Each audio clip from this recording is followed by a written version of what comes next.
Lubang besar menyerupai kawah ini adalah areal penambangan tembaga dan emas milik PT Newmont Nusa Tenggara. Lokasinya di Batu Hijau, Kabupaten Sumbawa Barat, Nusa Tenggara Barat. Setelah 10 tahun mengeksplorasi, tembaga dan emas mulai ditambang pada tahun 1990. Meski kontrak karya antara pemerintah dan perusahaan asal Amerika ini telah ditandatangani sejak 1986. Besar.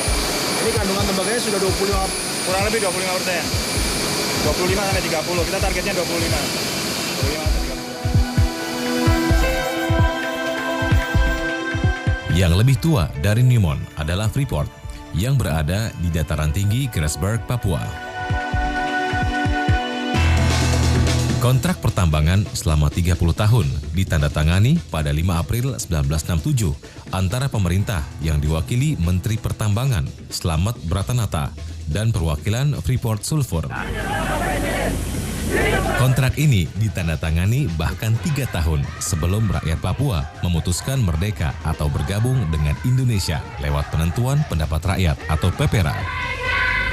Rezim Orde Baru di bawah Jenderal Soeharto memiliki andil besar memuluskan masuknya investasi Amerika di bidang pertambangan setelah sebelumnya Soekarno mengambil sikap bermusuhan terhadap negara-negara Barat. Memberi berkat rahmat kepada perjuangan rakyat Indonesia yang hebat-hebatan di segala bidang untuk memasukkan Irian Barat ke dalam wilayah kekuasaan negeri. Sekian, terima kasih. Setelah penyerahan kedaulatan dari Belanda ke Indonesia, masalah pengawasan atas usaha pertambangan yang masih dikuasai Belanda dan asing menjadi isu yang sangat peka. Bulan Juli 1959, anggota Dewan Perwakilan Rakyat Sementara, Teuku Muhammad Hasan dan kawan-kawan menyusun mosi yang mendesak pemerintah segera mengambil langkah membenahi usaha pertambangan di Indonesia.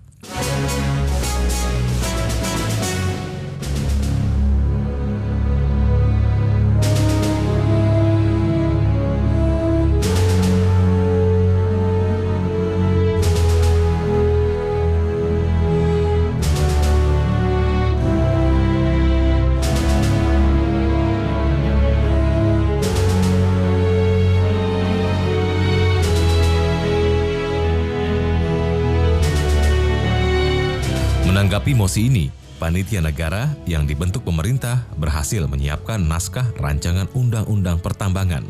Namun karena silih bergantinya kabinet, rancangan undang-undang ini tak pernah sampai ke DPRS. Di masa inilah tuntutan untuk melakukan nasionalisasi usaha pertambangan asing menguat. Pemimpin kita sebetulnya ada sikap mendua. Hatta misalnya tidak menginginkan nasionalisasi di pertambangan terlalu cepat. Sementara yang lain, yang lebih banyak Partai Nasional Indonesia, yang jiwa nasionalismenya yang tinggi, cepat lakukan nasionalisasi perusahaan. Kita harus miliki itu perusahaan-perusahaan Belanda itu kita harus nasionalisasikan. Tetapi apa yang terjadi adalah bahwa proses nasionalisasi itu tidak seiring sejalan dengan tingkat pendidikan, kemampuan how to manage gitu, bagaimana mereka memanage perusahaan-perusahaan yang berskala besar itu. Jadi setelah nasionalisasi, banyak tambang-tambang Indonesia ini dikelola oleh orang-orang militer.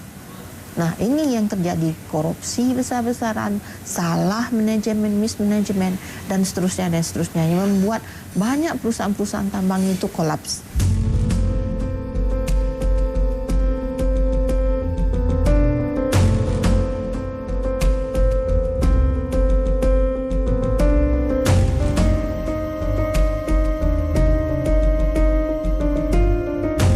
Di masa inilah, Freeport melakukan ekspedisi ke Papua untuk menyelidiki kandungan mineral yang terkandung di dalamnya.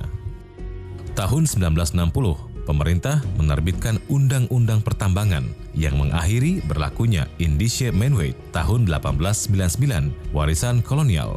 Tahun 50-an itu terbentuk 3 BUMN migas nasional, ya, yang dibangun dari sisa-sisa lapangan minyak yang ada di banyak daerah. Nah, ketiga perusahaan minyak nasional ini kemudian bergabung menjadi satu, menjadi Pertamina. Bagi Syahrir AB dari Asosiasi Pertambangan Indonesia, pemberian izin pertambangan ke pihak asing dimulai di tahun 1966 saat ekonomi Indonesia mengalami inflasi sebanyak 600%. Untuk mendorong masuknya investasi, swasta asing ini diberi berbagai kemudahan, di antaranya pajak. Untuk generasi 1, 2, 3 itu sekitar antara 67 sampai tahun 72-an itu, dia pajak badan saja itu kena 45%. Sedangkan generasi 5, 4 dan 5 sesudah itu 35%. Nah, kalau dibandingkan dengan pajak badan yang Undang-Undang 36 2008 itu hanya 25%. Sampai sekarang mereka masih membayar 45%. Tapi bagi aktivis Jaringan Advokasi Tambang atau JATAM, pemberian kontrak karya kepada perusahaan swasta asing memberikan kontribusi yang minim bagi Indonesia. Sebenarnya tidak ada ya nilai lebih kepada negara maupun kepada rakyatnya sendiri gitu ya. Karena kalau bicara masalah kontribusi terhadap negara itu kan dia didapat dari royalti dan pajak kan seperti itu. Nah, faktanya kalau untuk pertambangan umum sendiri royalti dan pajak itu tiap tahun itu tidak pernah beranjak gitu loh. Kalau kita jujur, konflik itu tidak pernah kita dengar sebelum tahun 2009. Ya kan? Kalau kita jujur. Nah, kenapa? Karena undang-undang yang saya katakan tadi nomor 1197 tadi itu didorong oleh adanya otonomi daerah, didorong oleh adanya reformasi, kemudian ya maaf kalau saya katakan ada nasionalisme sempit. Akhirnya undang-undang itu kita rubah menjadi Undang-Undang 4 2009. Walaupun sebagian besar memang layak untuk dipertahankan, tapi ada juga yang memang harus dirubah gitu karena memang selain dia memunculkan konflik, tapi dia juga membuka ruang tindakan pelanggaran HAM gitu loh. Itu jelas sekali gitu loh.